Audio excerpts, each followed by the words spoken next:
खाते ही कहेगी दुनिया हमारा ही कत्लेआम होगा, हम ही कुएं खोदते फिरेंगे, हम ही पे पानी हराम होगा।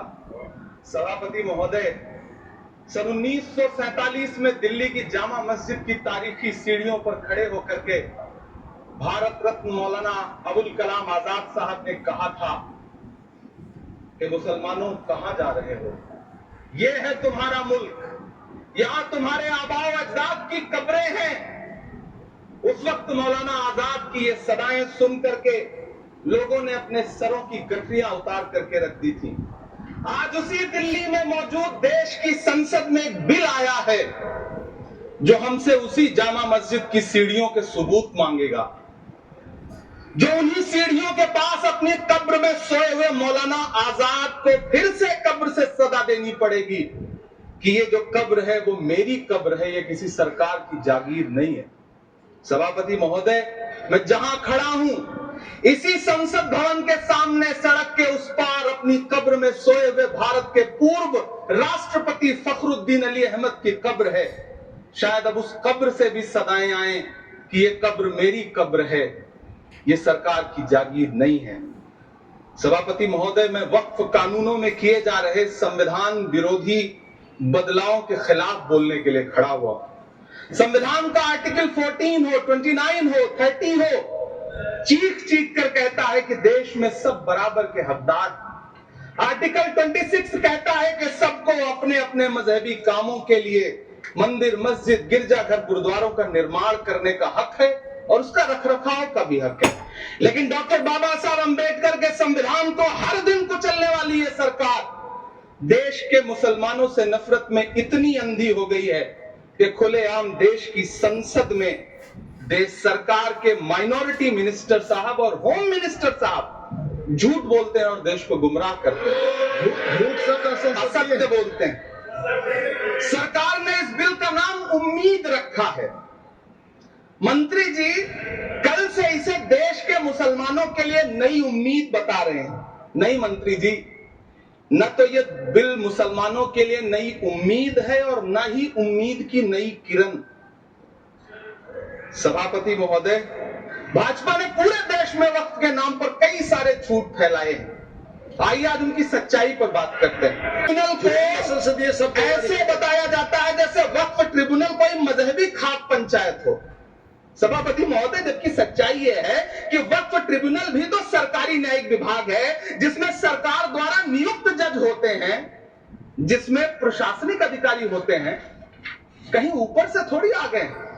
सभापति महोदय, देश के गृह मंत्री जी ने इसी सदन में कहा कि वक्फ ट्रिब्यूनल के फैसले के खिलाफ कोई कोर्ट नहीं जा सकता, जबकि सच यह है कि वक्फ एक्ट 1995 की धारा 83(9) के तहत हाई कोर्ट वक्फ ट्रिब्यूनल के फैसले की न सिर्फ समीक्षा कर सकता है बल्कि उसे बदल भी सकता है। सच तो यह है कि वक्फ बोर्ड खुद अपनी जमीनों के लिए कई सारी कोर्ट में मुकदमे लड़ रहा है। सभापति महोदय, दिल्ली की जिन 123 संपत्तियों को लेकर कल माइनॉरिटी मिनिस्टर, होम मिनिस्टर साहब और अभी आदरणीय नेता सदन बात कर रहे थे, आइए उनकी सच्चाइयों पर भी बात करते हैं। 1911 में जब अंग्रेजी हुकूमत ने कोलकाता के बजाय दिल्ली को राजधानी बनाने का फैसला किया तो रायसीना हिल्स के चारों तरफ जो मुसलमानों की ढेर सारी जमीनें थी उनको एक्वायर किया गया और लुटियन को इसकी तामीर की जिम्मेदारी सौंपी गई। सेंट्रल विस्टा की तरह लुटियन जोन का मेगा प्लान तैयार हुआ, लेकिन उस वक्त के मुसलमानों ने उस वक्त की अंग्रेजी हुकूमत से अपनी इबादत गाहों को बचाने के लिए लड़ाई लड़ी। मामला ब्रिटिश गवर्नमेंट तक पहुंचा। तब यह तय हुआ कि वो जो धार्मिक स्थल हैं उन्हें जस का तस रहने दिया जाएगा। इंडिया गेट के बगल वाली मस्जिद हो, जाब्तागंज, सुनहरी बाग मस्जिद हो, पार्लियामेंट रोड वाली मस्जिद हो, ऐसी 123 संपत्तियों के मैनेजमेंट के लिए 1913 में मुसलमान वक्फ वैलिडेशन एक्ट बना और उसके बाद एक नया शहर बसाया गया जिसे लुटियंस जोन का नाम दिया गया। फिर 1943-45 के बीच एक और समझौता हुआ आजादी से पहले उसके तहत काफी सारी वक्फ जायदादों को सुन्नी मजलिस औकाफ बनाकर उसके अंडर किया गया ताकि उसकी देखरेख की जा सके। गृह मंत्री जी 2 दिन से सदन में जो बात कह रहे हैं वो दरअसल 123 संपत्तियां उसी सुन्नी मजलिस औकाफ के तहत आती। सभापति महोदय, आजाद भारत आजाद हुआ। आजादी के बाद भारत में 1954 में वक्फ एक्ट लागू हुआ, जिसकी धारा 9 के तहत 1964 में केंद्रीय वक्फ काउंसिल का गठन हुआ। दिल्ली की वही 123 प्रॉपर्टीज को 1970 में सर्वे गजेट करके गजेट नोटिफाई किया गया। इसके निपटारे के लिए पूर्व प्रधानमंत्री इंदिरा जी के द्वारा 1974 में बर्नी कमेटी बनाई गई। बर्नी कमेटी ने 1976 में इन 123 संपत्तियों को दिल्ली वक्फ बोर्ड की संपत्ति होने की रिपोर्ट सौंपी। उस रिपोर्ट के आधार पर 1984 में कांग्रेस सरकार ने उन 123 प्रॉपर्टीज को दिल्ली वक्फ बोर्ड को सौंपने का फैसला किया, जिसके खिलाफ विश्व हिंदू परिषद कोर्ट गई। मामला 2011 तक पेंडिंग रहा। फिर 2011 में कोर्ट ने सरकार को आदेशित किया कि इसका निपटारा करो। तब 2013 में तत्कालीन यूपीए सरकार ने दिल्ली की उन्हीं 123 जायदादों को बर्नी कमेटी की सिफारिशों के मुताबिक वक्फ बोर्ड के हवाले किया। यही वो प्रॉपर्टीज हैं जिनके नाम से गृह मंत्री जी कल से कांग्रेस को कोस रहे हैं। फिर आई 2014 में भाजपा की सरकार, जो तब से इन जमीनों को हड़पने की साजिश कर रही है।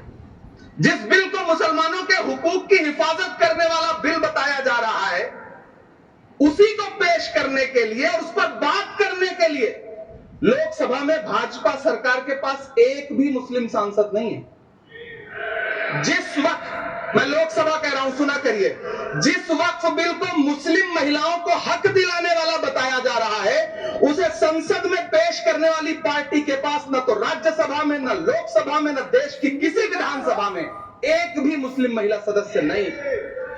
कल किरण रिजिजू जी कह रहे थे कि रेलवे की जमीनें देश की जमीनें हैं, डिफेंस की जमीनें देश की जमीनें हैं। हां मंत्री जी हैं, बिल्कुल हैं। ये जो वक्फ की जमीनें हैं, ये हमारे पुरखों ने धार्मिक कामों के लिए डोनेट किया है। तो हम भी तो इसी देश के नागरिक हैं, हम भी तो इसी देश के बेटे हैं। तो वक्फ की जमीनें भी तो इसी देश की जमीनें हैं, उनको पराया क्यों बोलते हैं आप? सभापति महोदय, अशफाकुल्लाह खान जब फैजाबाद की जेल में फांसी के फंदे पर झूल रहे थे, तो इसी देश की जमीन के लिए झूल रहे थे ना। सभापति महोदय, अंडमान की जेल में काला पानी की सजा काटकर अपनी जान देने वाले मौलाना फजले हक खैराबादी हो या शेर खान अफरीदी हो, वो भी तो इसी जमीन के लिए अपनी जान दे रहे थे ना। सभापति महोदय, पाकिस्तान के खिलाफ लड़ते हुए अपनी जान देने वाले महावीर चक्र विजेता ब्रिगेडियर उस्मान हो या पाकिस्तान के पैटर्न टैंक उड़ाने वाला परमवीर चक्र विजेता वीर अब्दुल हमीद हो, वो भी तो इसी जमीन के लिए अपनी जान दे रहा था ना। और मंत्री जी, मैं इस सदन में अलग ऐलान ये कहता हूं कि जब भी इस देश की जमीन को लहू की जरूरत होगी, आपसे 2 कदम आगे इमरान खड़ा मिलेगा। ये मैं आपसे यकीन दिलाते हुए कह रहा हूं। सभापति महोदय, मैं सरकार से कहना चाहता हूं, हमसे हमारी इबादत गाहें तो मत छीनिए ना, हमारे घरों पे बुलडोजर तो मत चलाइए ना, हमारी कब्रों में तो हमें सुकून से सोने दीजिए ना। सभापति महोदय, माइनॉरिटी मिनिस्ट्री का बजट कट करके, मुस्लिम बच्चों की स्कॉलरशिप बंद करके अब सरकार कह रही है कि हम वक्फ की आमदनी से गरीब मुसलमानों का भला करेंगे। गुजरात की बेटी बिल्किस के बलात्कारियों की रिहाई के बाद उन्हें माला पहनाने वाली लोगों के नेता ये कह रहे हैं कि यह बिल मुस्लिम महिलाओं को उनका हक दिलाएगा। धन्यवाद मोदी जी, क्या बढ़िया सौगातें मोदी दे रहे हैं आप। पहले हमें गुजराते मोदी दिया, आप सौगातें मोदी दे रहे हैं। लेकिन ये सरकार इतना याद रखे कि इसी ठसक के साथ देश की संसद में सीए का कानून भी लाया गया था और कहा गया था बड़े बड़े भाषण देकर के कि पड़ोसी देशों से हिंदू भाइयों को ला करके यहां नागरिकता दी जाएगी। लेकिन मैं आपके संज्ञान में लाता हूं सर कि पिछले इतने दिनों में इनसे नागरिकता लेने के लिए 2000 व्यक्ति भी नहीं आए, जबकि इसके उलट इन्हीं की सरकार में पिछले 10 साल में 15 लाख से ज्यादा भारतीयों ने भारत की नागरिकता छोड़ करके दूसरे देश में जाकर के बस गए। यह हुआ उस कानून का अंजाम। सभापति महोदय, इसी तरह की जिद के साथ किसानों के खिलाफ भी कानून लाए गए थे। जिस तरह आज वक्फ के फायदे गिनाए जा रहे हैं, उसी तरह से किसानों को भी कृषि कानूनों के फायदे गिनाए गए थे। लेकिन अंजाम क्या हुआ? 700 किसानों की शहादत लेने के बाद सरकार को अन्नदाता किसानों के सामने घुटने टेकने पड़े और कृषि कानून वापस लेने पड़े। जिल्ले इलाही, जमहूरियत जो है वो नफरत और ठसक से नहीं चलती है, अकड़ से नहीं चलती है। उसमें सबकी हिस्सेदारी जरूरी है। कल देश के माइनॉरिटी मिनिस्टर ने लोकसभा में खड़े होकर एक शेर सुनाया था कि मुझसे कोई बदगुमा न हो। तो मैं उन्हें एक शेर सुनाना चाहता हूं कि मैं आज जद पे हूं तो इतना खुशगुमान न हो। मैं आज जद पे हूं तो इतना खुशगुमान न हो। चराग सबके बुझेंगे, हवा किसी की नहीं। नीतीश कुमार जी हो, चंद्रबाबू नायडू जी हो, चिराग पासवान जी हो, जयंत चौधरी जी हो, देवे गौड़ा जी हो, जीतन राम मांझी जी हो, सबको समझना पड़ेगा कि जब जंगल में आग लगती है तो न वो बरगद बचते हैं जो हवा को आंधी में तब्दील करते हैं, न वो बांस बचते हैं जो आपसी रगड़ से चिंगारी पैदा करते हैं। सभापति महोदय, जब देश को मनमोहन सिंह साहब जैसा काबिल प्रधानमंत्री मिलता है तो देश को आरटीआई जैसा एक्ट मिलता है, सेब जैसा एक्ट मिलता है, मनरेगा जैसा एक्ट मिलता है, लिबरलाइजेशन मिलता है, राइट टू एजुकेशन मिलता है, नेशनल फूड सिक्योरिटी एक्ट मिलता है। लेकिन जब देश को सौगातें मोटी मिलती है तो क्या मिलता है? सीए मिलता है, फॉर्म्स लॉ मिलता है, आर्टिकल 370 मिलता है, इलेक्टोरल बॉन्ड जैसा एक्ट मिलता है और वक्फ अमेंडमेंट एक्ट जैसे बिल देश को मिलते हैं। मुझे तो अपने हमवतन भाइयों से पूछना है कि आपको अपने बच्चों की तरक्की, खुशहाली और नौकरी की दरकार है या फिर मुसलमानों की दान की गई जमीनों को लूटकर धन्ना सेठों को देने की साजिश करने वाले कानून की? सभापति महोदय, ये सरकार रात के 3 बजे तक पूरे देश को जगा करके संसद में अपने ही नागरिकों को नीचा दिखाने के लिए वक्फ बिल ला रही थी, तो उधर रात के 1:30 बजे अमेरिका हम पर 26% टैरिफ लगा रहा था। सरकार की प्राथमिकताएं देश को पता। सभापति महोदय, मैं बहुत भावुक हूं आज, और मुझे अच्छा लगा कि आदरणीय नेता सदन जगत प्रकाश नड्डा जी ने बहुत अच्छी बातें भी की, मन से बातें की। क्योंकि उनके नाम में प्रकाश जुड़ा है तो मैं उनमें हमेशा एक रोशनी की किरण देखता हूं। मैं उनके सामने बहुत अदब से ये बात कहना चाहता हूं कि चिरागों के सफर में दबदबा हो आंधियों का तो फिर अंजाम जुल्मत के सिवा कुछ भी नहीं होगा। ये दुनिया नफरतों के आखिरी स्टेज पर है, इलाज इसका मोहब्बत के सिवा कुछ भी नहीं होगा। मैं भावुक हूं, मेरी पलकें गीली हैं। अगर देश की एक बहुत बड़ी आबादी को लगता है कि आप उसका भला करने के लिए नहीं बल्कि उनकी इबादत गाहों, उनकी कब्रिस्तानों, उनकी खानकाहों को बर्बाद करने का बिल ला रहे हैं, तो फिर आप अगर समझाने में नाकामयाब रहे हैं तो ये आपकी नाकामयाबी है। पहले समझाइए, उसके बाद कोई बिल लेकर के आइए, तब शायद हम आपका इतनी पुरजोर तरीके से विरोध ना करें। लेकिन सभापति महोदय, मैं अंत में सिर्फ इतना कहना चाहता हूं कि इस बिल में जो भी पॉइंट्स दिए गए हैं, बॉन्सी पोर्टल देख लीजिए, सरकार का झूठ आपको पकड़ में आ जाएगा। हम डरे नहीं हैं, हम सिर्फ सरकार से अपील कर रहे हैं कि हमें अपना समझिए। हम आपके अपने हैं, इस देश के नागरिक हैं और आप ताकत में हैं। संख्या बल के आधार पर बिल हो सकता है आप पास करा ले, लेकिन आपको यह बात समझनी पड़ेगी कि हम तो वो तारीख हैं, जहनों में रहना है जिसे, कागजी पुर्जे नहीं जो फाड़ डाले जाएंगे।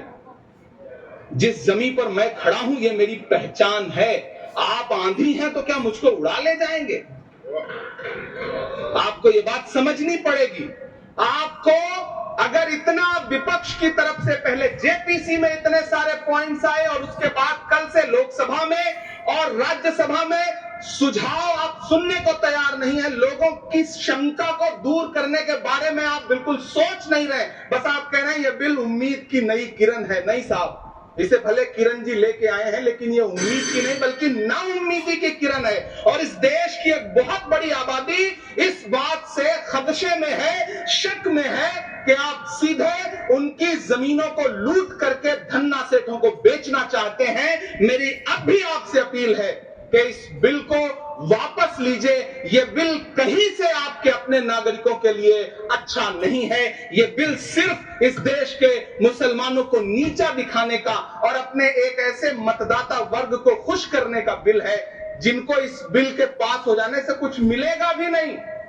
लेकिन आप एक नैरेटिव देना चाहते हैं, एक मैसेज देना चाहते हैं। मेरी आपसे अपील है कि कृपया ये जो सबका साथ सबका विकास का नारा है, इस नारे को रत्ती भर तो चरित्रार्थ कर दीजिए। बहुत बहुत धन्यवाद।